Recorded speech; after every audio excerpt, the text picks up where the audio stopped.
becomes a liquid, It's a liquid, but it's not a liquid, but it often coexists with its solid state, gaseous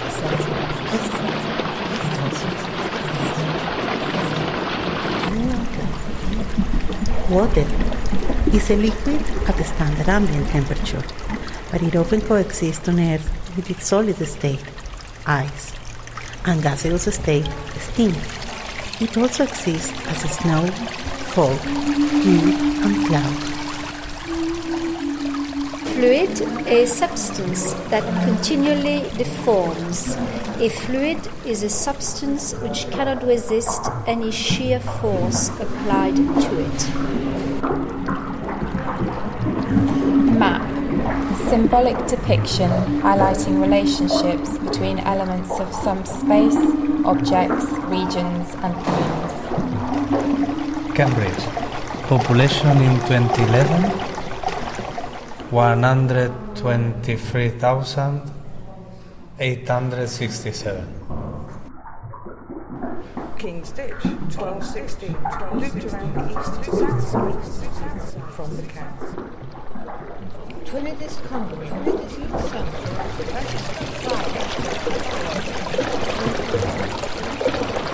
Hobson's Conduit, 9 wells at Sharpeville, along Trumpington High Street.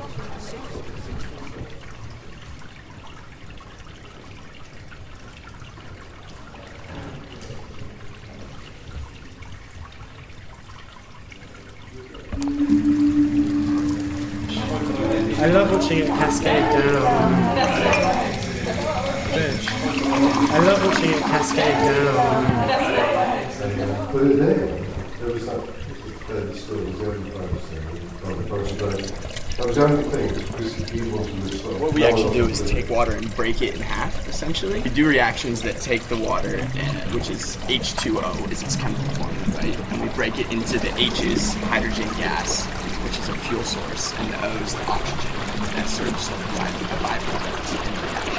And by inputting energy into this water splitting reaction, we actually store energy as a chemical fuel.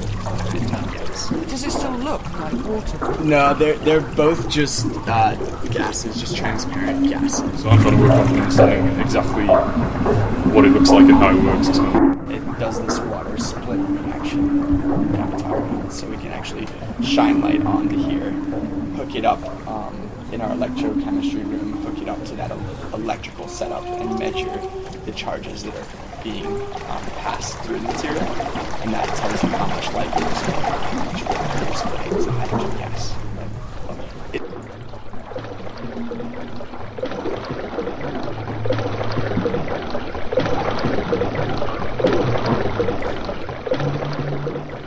Sometime in the 1800s, it gets a little bit phasey, and we don't have too many records of when they were actually cut. The university and the colleges are massive landowners, and they have had a big impact on the water network throughout the city. Under the Enclosures Act, where all of the land was parcelled up and given out to different landowners at the time, it had an impact in the area because there were a number of watercourses which were considered to be important for the drainage of land. There was the King's Ditch, but this is from 1574.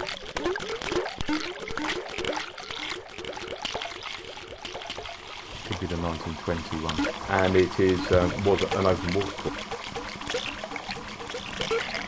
Both got at times far too much water. Increasingly, we will be having far too little water as well. Looking at the growth of the city, at some point, the available water and the demand, the lines are going to meet.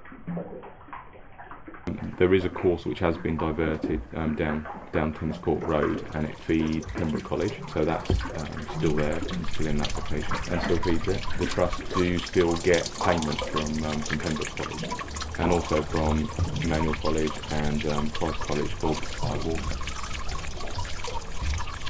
And there was also a monument you can see on Compton Street. So it used to be in the Market Square, and they moved it. And from there, it does feed out with a number of underground distribution pipes to different locations. I think it's over 400 years old now.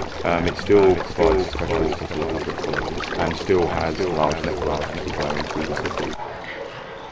In terms of fresh water provision, that's when you sort of go into Hobson's Brook. Hobson's Brook, if you're familiar with the phrase Hobson's Choice, Thomas Hobson was a merchant. He transported a lot of goods from London to Cambridge, but he was involved with a number of other people in introducing a fresh supply of water actually into the city centre. There are some springs out towards the south of the city. Is that 9 wells? 9 wells, yes, yeah. And it comes down Trumpington High Street. And that's where the fresh water supply actually.